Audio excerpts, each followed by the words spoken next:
Bonjour, bienvenue au Musée des Arts décoratifs de l'Océan Indien, le Madois, situé sur le domaine de Maison Rouge à Saint-Louis.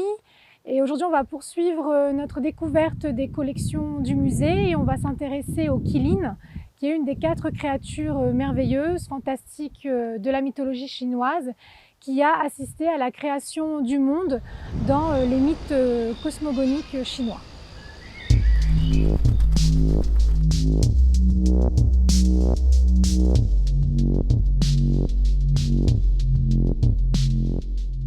Pour cette nouvelle vidéo, on va s'intéresser à un animal de la mythologie chinoise auquel on est peut-être moins familier en Occident, c'est le Qilin.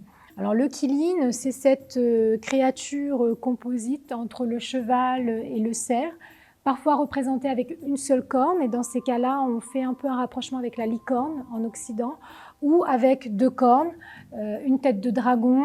Son corps est recouvert soit d'un pelage, soit d'écailles. Il a des pattes qui se terminent en sabots fondus ou en 5 doigts et une queue touffue.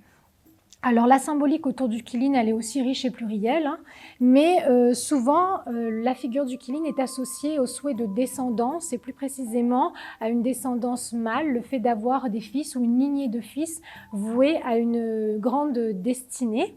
Et toutes ces légendes autour du Qilin, elle est liée aussi à la légende dorée de Confucius, puisque selon les différentes versions des légendes, la mère de Confucius aurait vu en songe un Qilin, ou alors elle aurait marché dans les pas d'un Qilin, ce qui aurait du coup présagé la venue de cet être extraordinaire que deviendra Confucius.